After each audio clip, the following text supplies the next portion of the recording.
Ladies and gentlemen, if we could please ask you to take your seats so that we can allow others into the room, we'd really appreciate it. If you could please take your seats. Thank you.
This is extremely important. There is a greater danger if we allow it to become self-deciding. It will free people to work at a higher and more creative level. The worst case scenario is that they are smarter than us.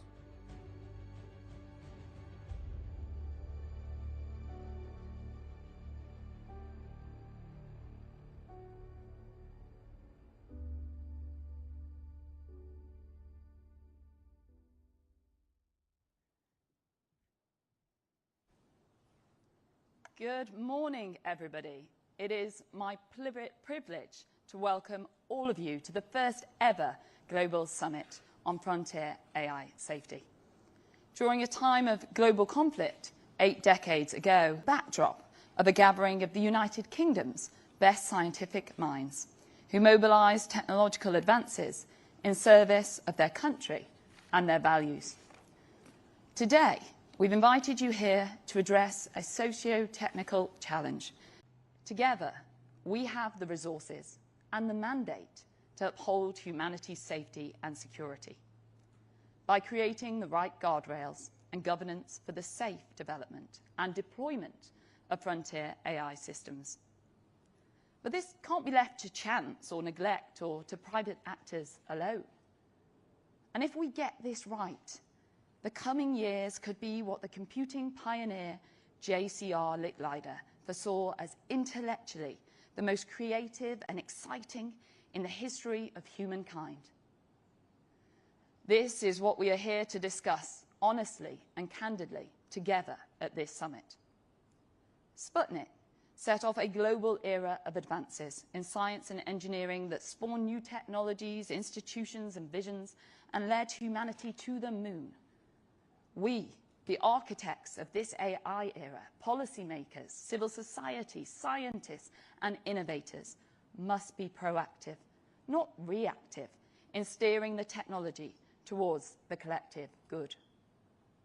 We must always remember that AI is not some natural phenomenon that's happening to us, but it is a product of human creation that we have the power to shape and direct. And today, we will help define the trajectory of this technology to ensure public safety and that humanity flourishes in the years to come.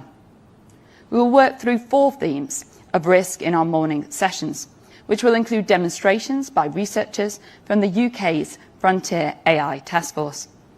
Risk to global safety and security, risk from unpredictable advances, from loss of control, and from the integration of this technology within our societies. Now, some of these risks do already manifest as harms to people today and are exacerbated by advances of the frontier. The existence of other risks is more contentious and polarising, but in the words of mathematician I.J. Good, a codebreaker colleague of Turing himself here at Bletchley Park, it is sometimes worthwhile to take science fiction seriously. Today is an opportunity to move the discussion forward from the speculative and the philosophical further towards the scientific and the empirical. Delegations and leaders from countries in attendance have already done so much work in advance of arriving, across a diverse geopolitical and geographical spectrum, to agree the world's first ever international statement on frontier AI, the Bletchley Declaration on AI Safety. Published this morning, the Declaration is a landmark achievement and lays the foundations for today's discussions. It commits us to deepening our understanding of the emerging risks of frontier AI. It affirms the need to address these risks as the only way to safely unlock these extraordinary opportunities.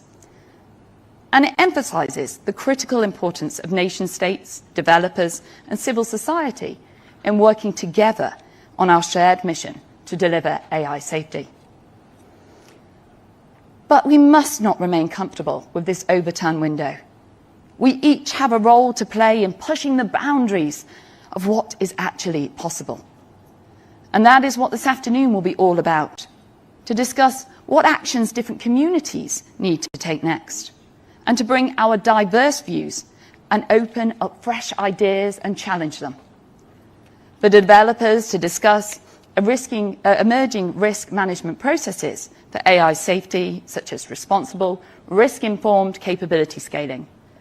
For national and international policymakers to regulation that preserve innovation and protect global stability. For scientists and researchers to discuss the socio-technical nature of society and approaches to better evaluate the risks. These discussions will set the tone of the Chair's summary, which will be published tomorrow. They will guide our collective actions in the coming year. And this will lead up to the next summit that I am delighted to share with you today, will be hosted by the Republic of Korea in 6 months' time, and then by France in 1 year's time. These outputs and this forward process must be held to a high standard, commensurate with the scale of the challenge at hand. And we have successfully addressed societal scale risks in the past. In fact, within just 2 years of the discovery of the hole in the Antarctic ozone layer, governments were able to work together to ratify the Montreal Protocol, and then change the behaviour of private actors to effectively tackle an existential problem. And we all now look back upon that with admiration and respect. But for the challenges posed by frontier AI, how will future generations judge our actions here today? Will we have done enough to protect them? Will we have done enough to develop our understanding to mitigate the risks? Will we have done enough to ensure their access to the huge upsides of this technology? This is no time to bury our heads in the sand. And I believe that we don't just have a responsibility, we also have a duty to act, and act now. So your presence here today shows that these are challenges we are all ready to meet head on. The fruits of this summit must be clear-eyed, understanding routes to collaboration and bold actions to realise AI's benefits whilst mitigating their risks. So I'll end my remarks by taking us back to the beginning. 73 years ago, Alan Turing dared to ask if computers could one day think. From his vantage point at the dawn of the field, he observed that we can only see a short distance ahead, but we can see plenty there that needs to be done. Today, we can indeed see a little bit further, and there is a great deal that needs to be done. So, ladies and gentlemen, let's get to work.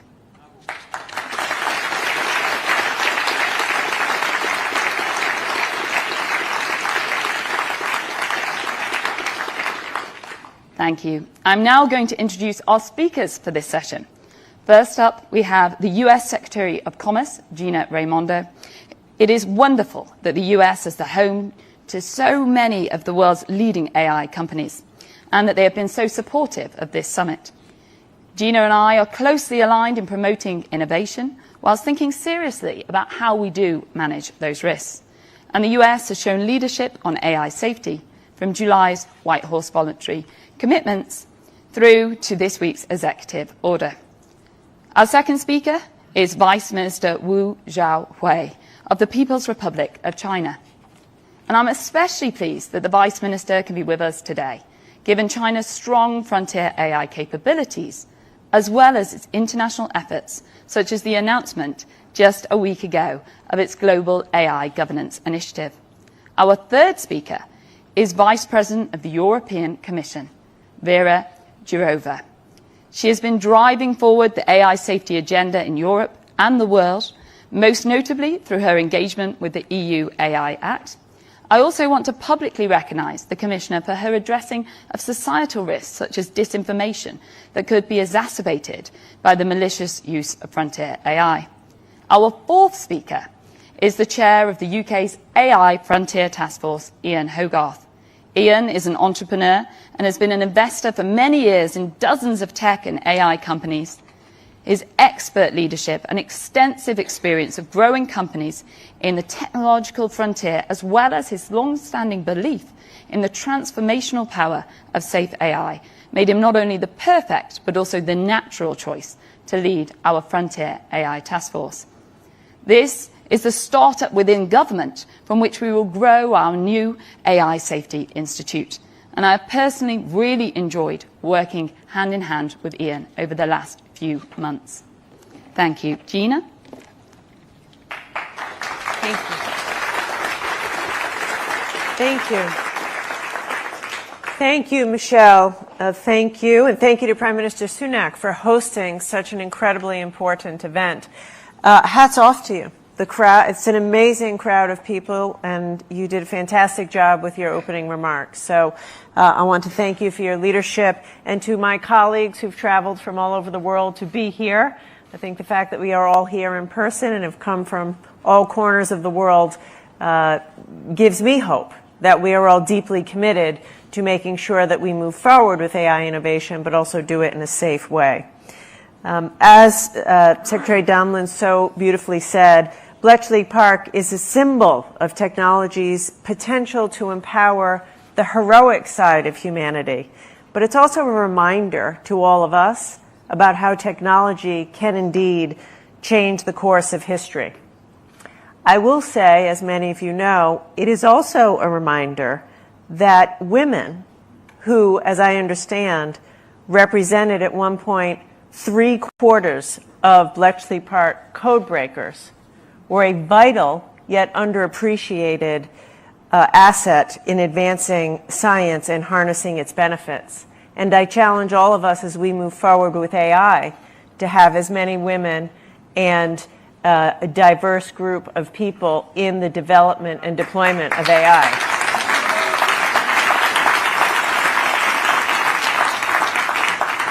Today, of course, we're here to address the unique dangers of the most advanced AI due to both misuse, but also, quite frankly, the risks that these systems might not operate the way they were intended to operate. The Biden administration's approach is to manage the risk so that we can harness the benefit. The president is challenging us in the United States and all of us here to make sure that we move forward as fast as we can with innovation, but to have a balanced approach and a critical eye on the risks, which is why we're all gathered today. I will say, I'm biased because he's my boss, but President Biden is showing unbelievable leadership in this regard. First, as Michelle said, by securing voluntary commitments by U.S. AI companies who have committed to safe, secure, and trustworthy AI development, including red teaming of the AI models, mitigating harmful capabilities, and protecting the AI models from unauthorized release. That was step one, which we undertook early in the summer. Now, on top of that, as you may have seen on Monday of this week, President Biden signed an executive order, which if you haven't reviewed it, I would encourage you to review it. It is a comprehensive executive order building on the voluntary commitments that were made by America's leading AI companies. And as part of the executive order, the Commerce Department has been directed by the President to ask frontier AI developers to disclose to us red teaming, safety, and cybersecurity measures that they will be taking for next generation frontier models. We think that this combination of the voluntary commitments coupled with the reporting requirements is an important step towards the safe development of frontier AI and accountability. But of course, all of that is built upon a foundation of standards. Built upon a foundation of standards and testing capability. And I absolutely welcome and applaud the UK's launch of its AI Safety Institute. And this morning, I'm very pleased to announce that the United States will be launching its own AI Safety Institute. That will be run by the Department of Commerce and housed in NIST within the Department of Commerce. Many of you are familiar with NIST, world-leading work, a neutral third party to develop best-in-class standards. And NIST will be developing the standards for safety, security, and testing. And we will be providing testing environments to evaluate known risks and emerging risks of AI at the frontier. I'm also pleased to announce that the Institute is launching a consortia to work with partners in academia, industry, and nonprofits to advance its frontier AI safety mission.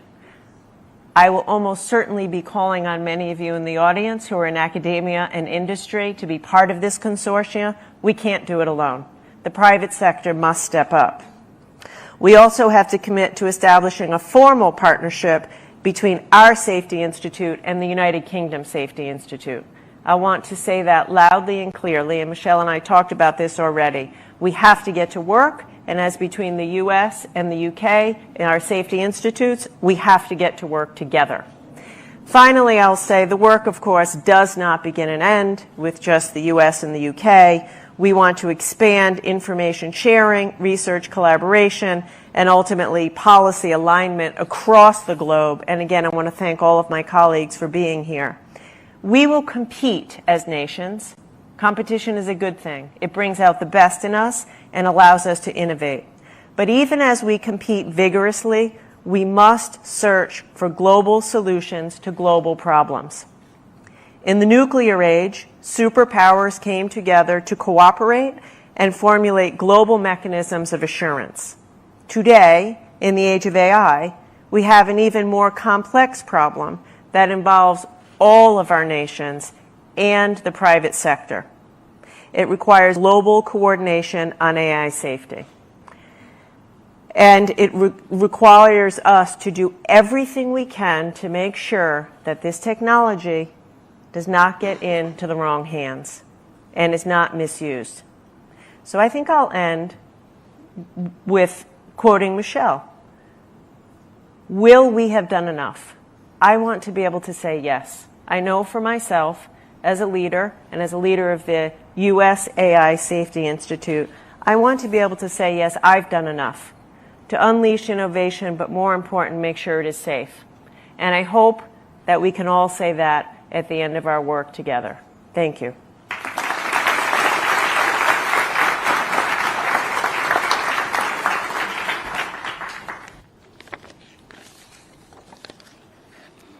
尊敬的米歇尔、唐兰大臣阁下，尊敬的各国部长，尊敬的各位嘉宾、女士们、先生们、朋友们，大家上午好！很高兴受约出席人工智能安全峰会。英国政府组织召开这次峰会，为各国对话人工智能安全和国际治理的议题提供了平台，同时也为各方提供了交流和合作的机会。在此，我谨代表中国科技部对英国政府为此付出的努力表示衷心的感谢。当前大家知道，以语言大模型、类脑智能、具身智能、分布式群体智能为代表的前沿人工智能这一技术快速迭代发展，实现了历史性的跨越，并且有望涌现出更多的重大的技术变革。其广泛的应用将产生巨大的技术红利，给世界带来了巨大的机会。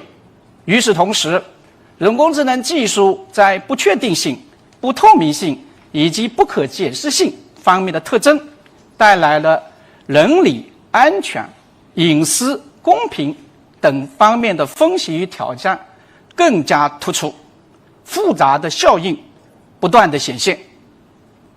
中国政府高度重视人工智能的发展，将人工智能作为提升生产力水平和增进人民福祉的重要的赋能手段，发布了新一代人工智能发展规划，推动技术研发，建设开放平台，拓展应用场景，着力构建协同开放的创新体系。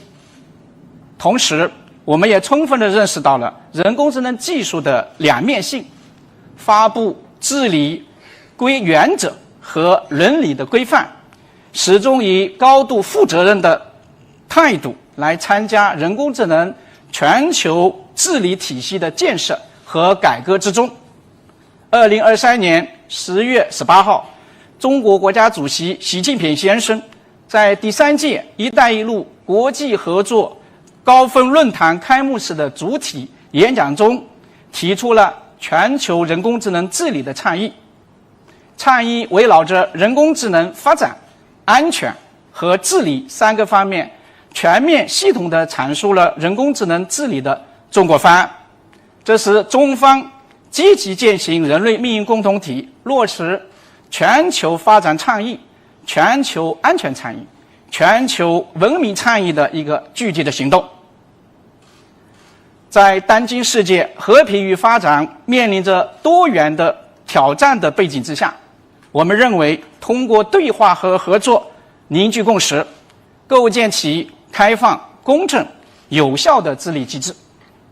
一是积极的倡导以人为本、智能向上，以增进人类共同福祉为目标，以保障社会安全、尊重人类权益为前提，确保朝着有利于人类文明进步的方向发展，遵守实用的国际法，符合和平发展、公平正义、民主自由的全人类的共同价值，共同来防范和打击对人工智能技术的滥用和恶用。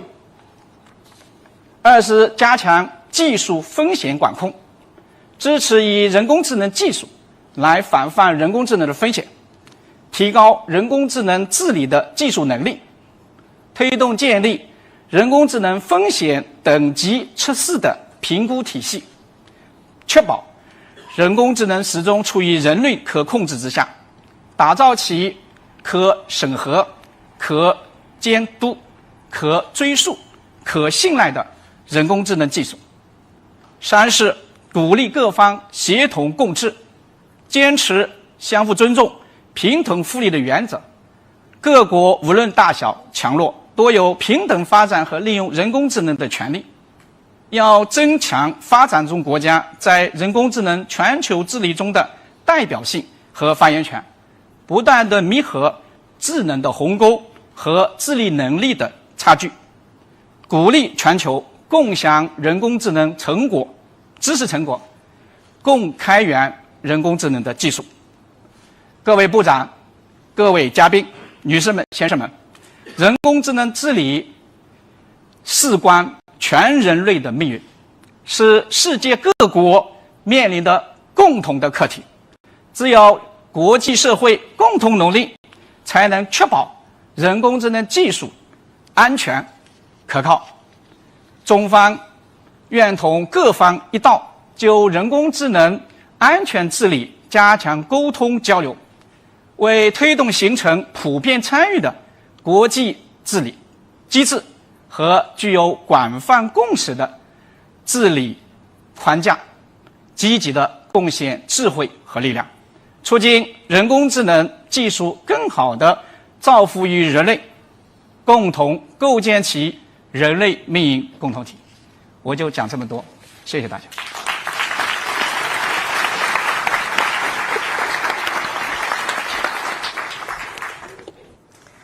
Madam Secretary of State, dear Michelle, dear colleagues, of course I cannot start otherwise than to thank the United Kingdom for organizing of this summit and for inviting us. I speak on behalf of the European Union.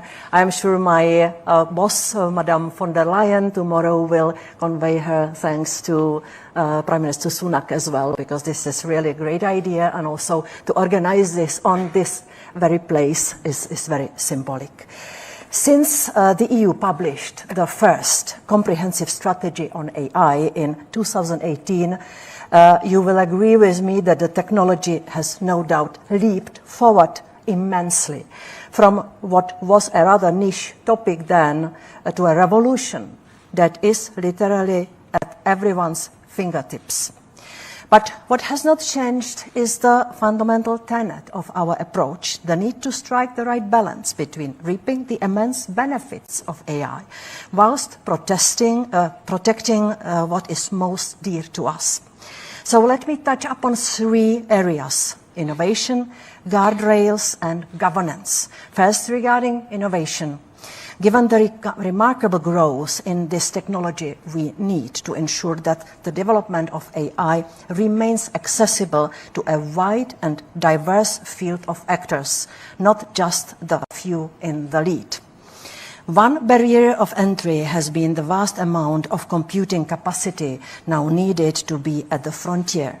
This is why the EU has decided to open up our high-performance computers, some of the most capable on the planet, to AI startups to train their models free of charge. And of course, I would like also to speak about huge investments being done using the EU budget, but also member states' budgets, but we don't have time for that. Second, guardrails on AI.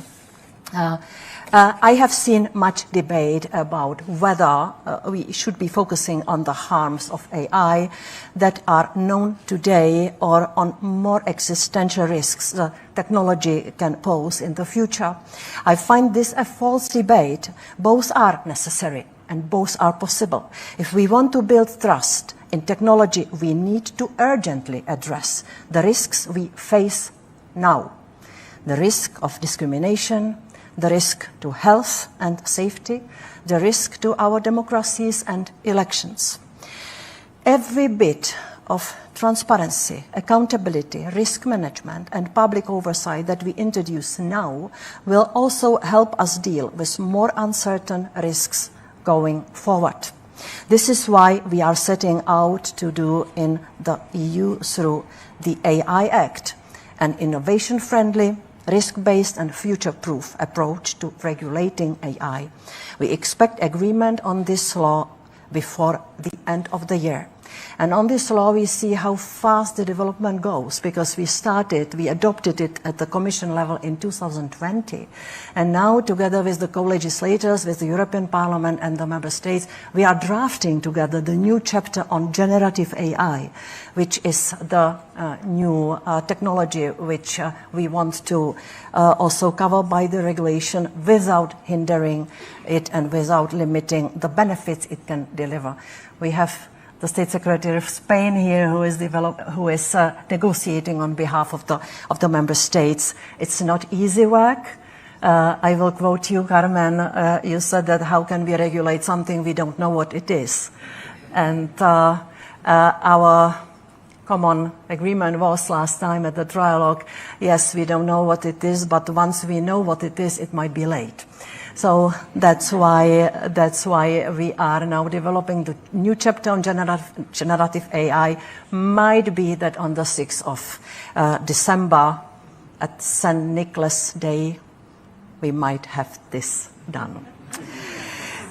So this is the EU at its best. I believe that we need smart regulation combined with voluntary commitments. That's why also I'm glad to announce that the G7 leaders announced this Monday our agreement on guiding principles and a code of conduct for developers of advanced AI.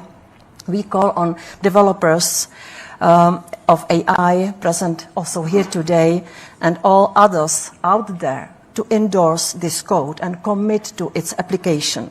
We will be announcing the first list of signatories in the next weeks. This voluntary code is a useful complement to legislation, and we see it working hand in glove with the provisions for foundational models, which we are finalizing under the AI Act.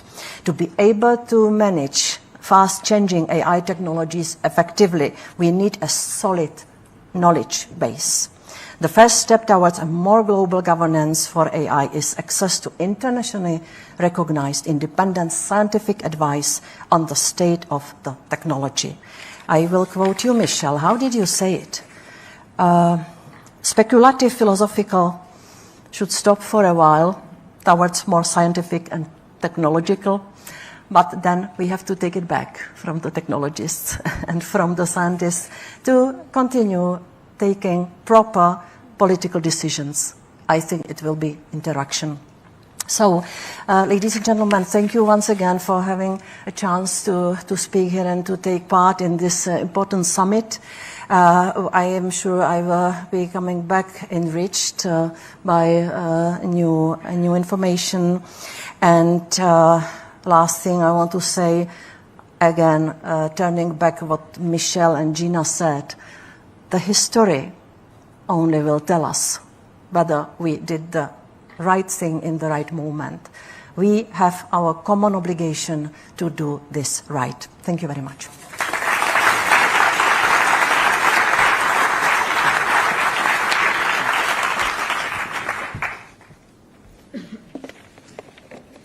I want to start by thanking the Secretary of State for embracing the enormous potential of this technology, and also the Prime Minister for leading a global conversation around AI safety.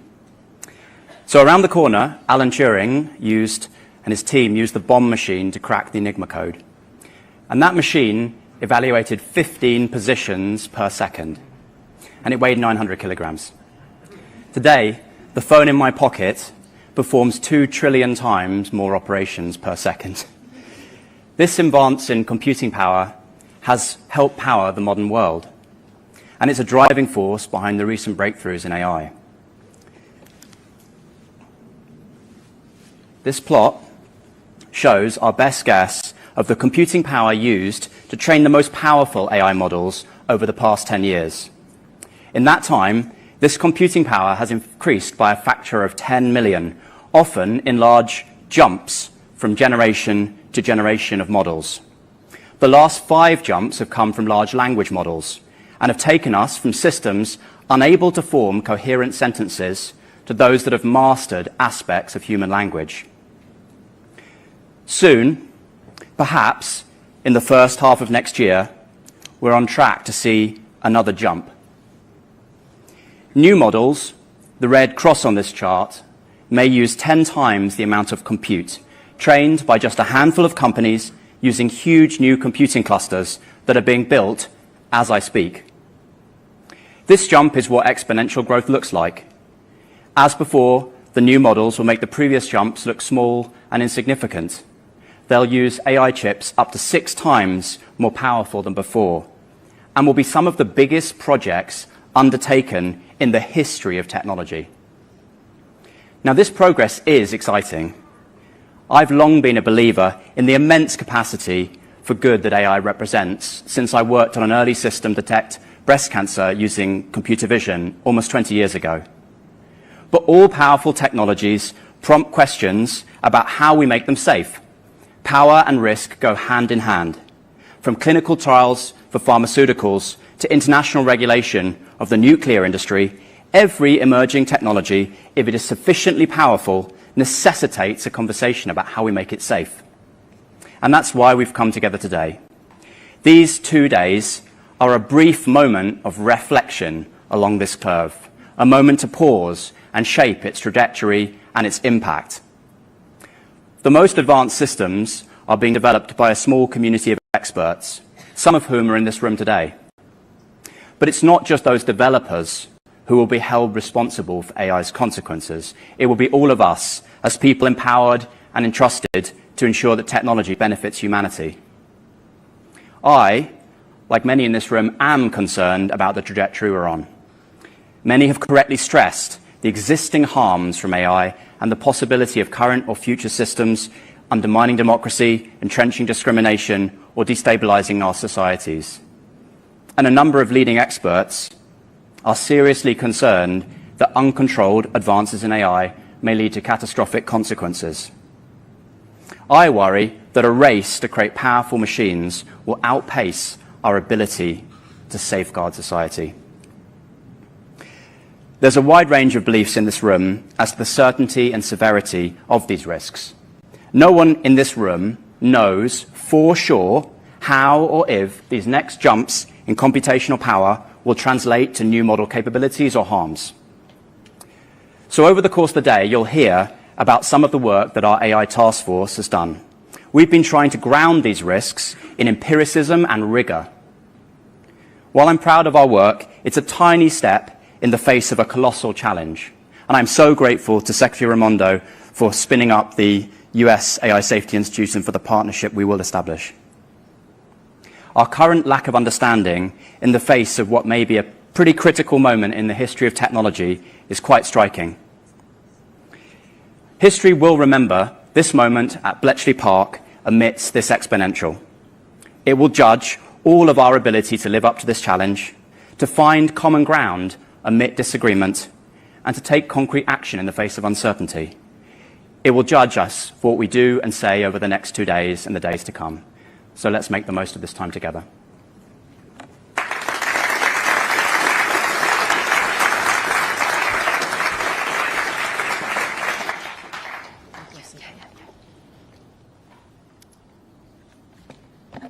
Thank you, and what a fantastic range of speeches that was. We're now going to move on to our next panel.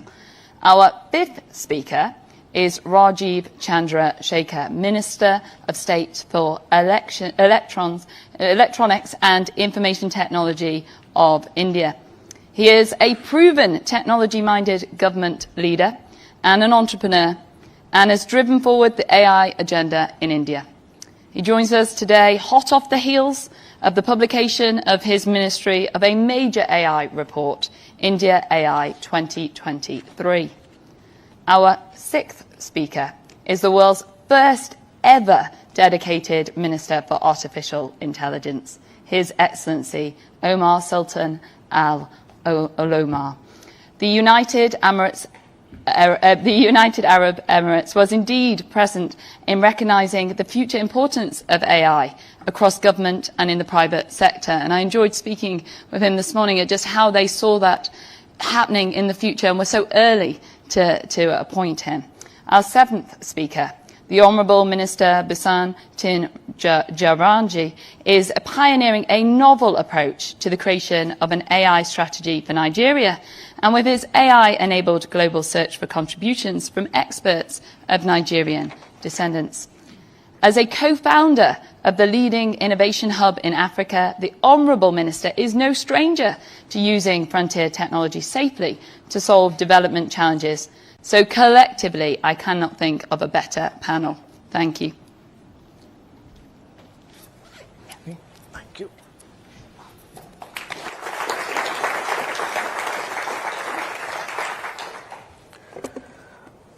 Good morning. Let me start by thanking Prime Minister Rishi Sunak, the government of the United Kingdom, and all members of the government of the United Kingdom for arranging this summit and for certainly for inviting us as well.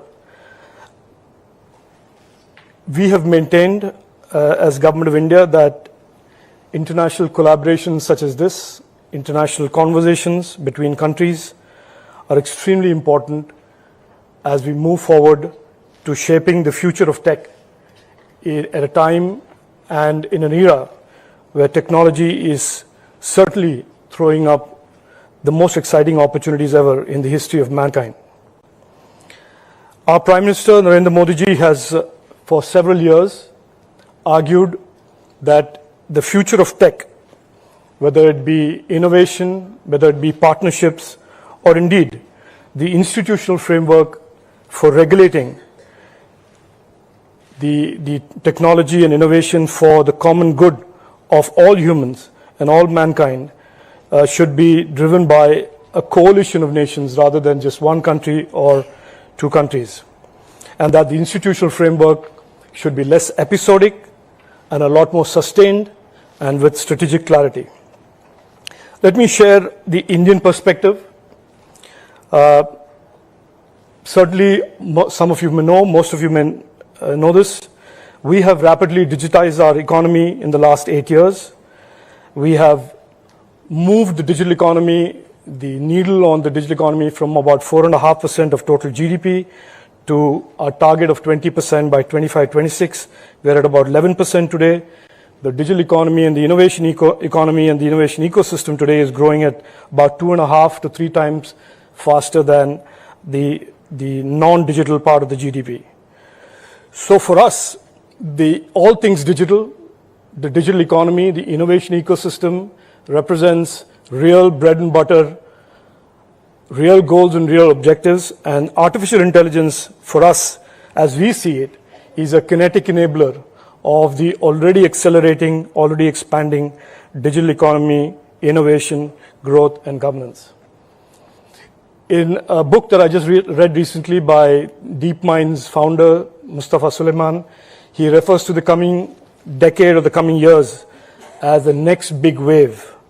And we certainly see artificial intelligence as that. We are very clear on that AI represents a big opportunity for us, as well as we are extremely clear in our minds about what we need to do in terms of mitigating all of the other downsides that AI and indeed any emerging technology can or will represent.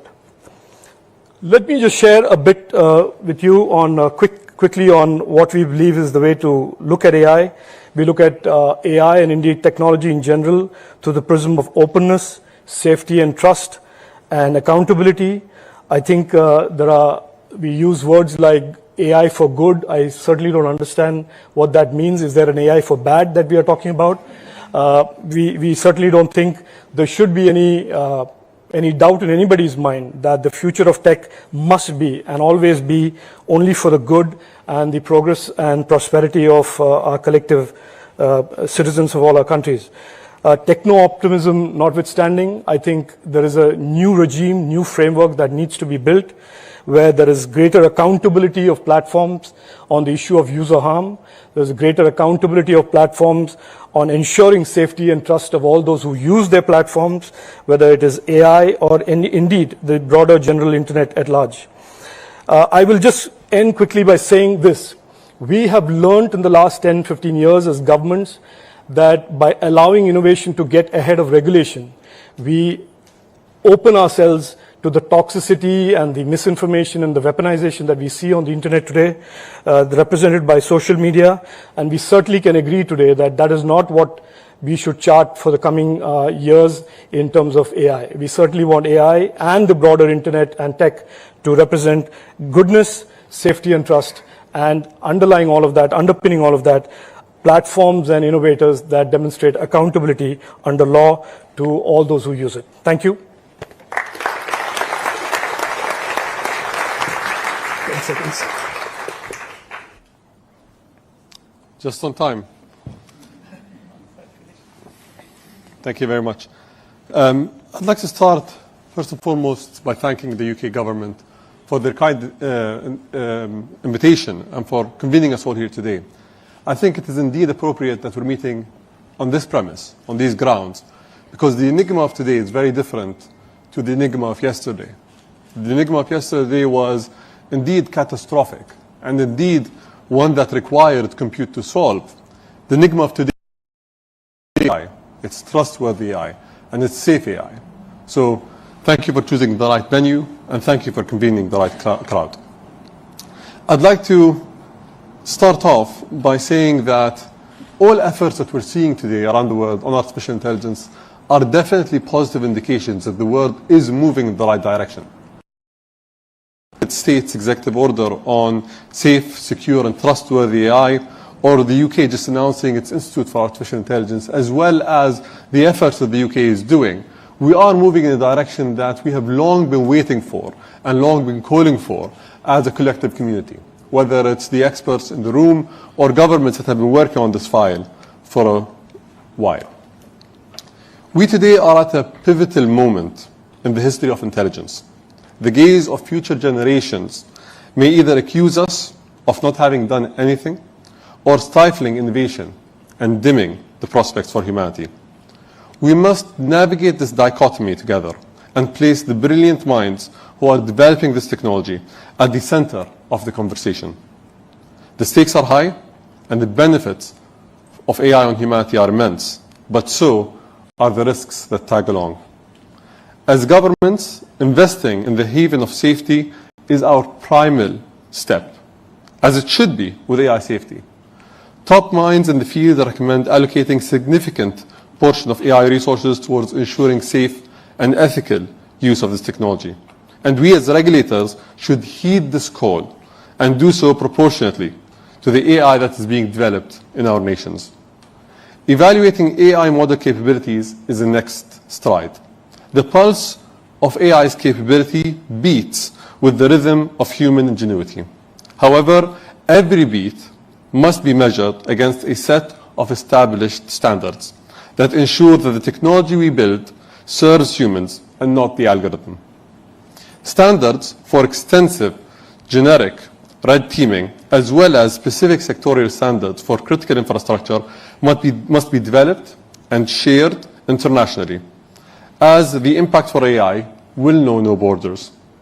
For instance, these can be additionally tested across the world with countries like the UAE and others to ensure that they are truly global, and thus creating a better testbed and ensuring that AI is better for everyone everywhere.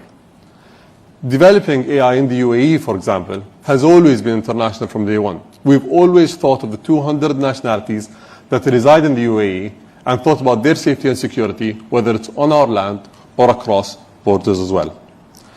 Evidence-based governance is the cornerstone of the AI journey. The UAE promotes a pragmatic, principled approach to AI governance, focusing on governing the use cases rather than the technology itself. However, the next challenge will not be merely about identifying what needs to be done by the government, but rather how quick it needs to be done. Therefore, a new form of governance that is both agile and endorsed by the private sector is necessary to effectively govern this technology. Transparency and ethics are our guiding principles. However, this dialogue needs to be inclusive of the global south and needs to ensure that AI safety leaves no one behind. We stand ready to collaborate as the UAE, we stand ready to innovate, and we stand ready to contribute towards a future where AI is a beacon for progress, is a beacon for safety, and a beacon for inclusivity. And we urge everyone to operate with that ethos. Thank you very much.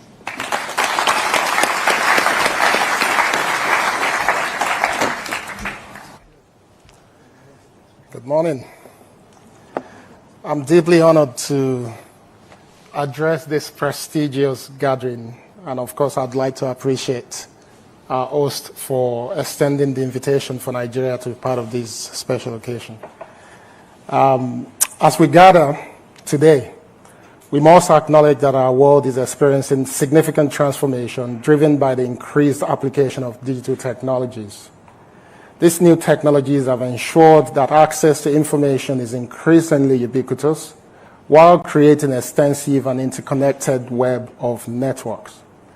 By democratizing access to knowledge, we now have a golden opportunity to share information, experiences, and also competencies in a revolutionary manner that allows us to empower communities and nations that are traditionally unserved or underserved.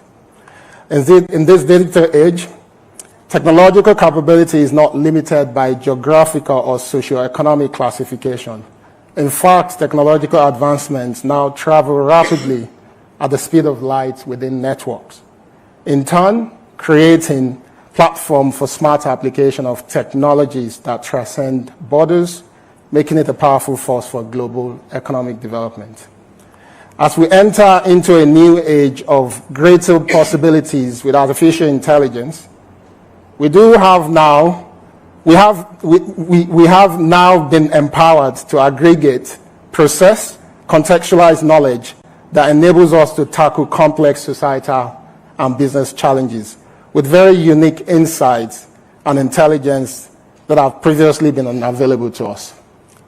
AI, at its very core, offers our generation a historical opportunity to create ubiquitous access to insights and intelligence for global development.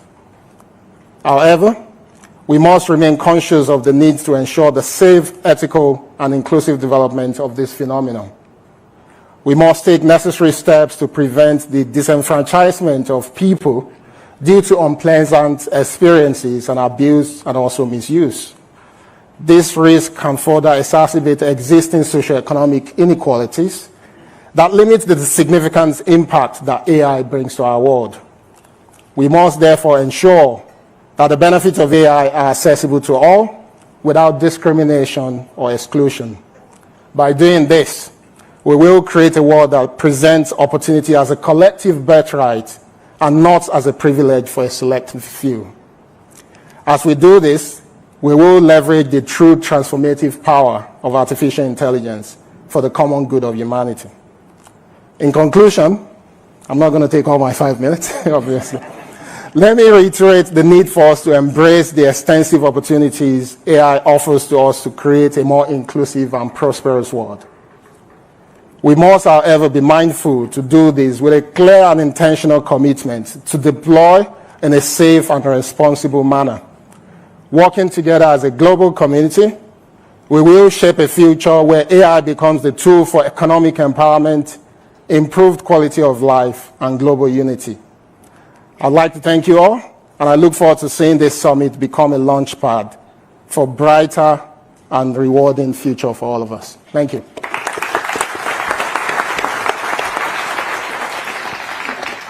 Thank you. And I want to take this opportunity to thank everybody who's spoken this morning. I think the common theme was just how this is a true historic moment. I do believe that what we are agreeing here today, building on the Bletchley Declaration, will indeed be talked about for years and generations to come. Members of the public should have confidence that as a result, what we are discussing will result in the right safeguards being put in place at the right time and in the right way, so that we can seize the almost unlimited benefits of AI. The conversations over the next couple of days are, of course, only the start of that process, to build our shared understanding of the risks and to consider how we can tackle them together. Today, we are moving one step closer to setting a new course in AI safety. And I'm really grateful to my colleagues who have already set the tone of the sessions to follow, both today and tomorrow. And I'm looking forward to, with great anticipation, the roundtable discussions getting underway shortly by such an esteemed group of experts and policymakers from across the globe. So I wish you well in the conversations later, and before the break, I would like you to hear now from His Majesty the King.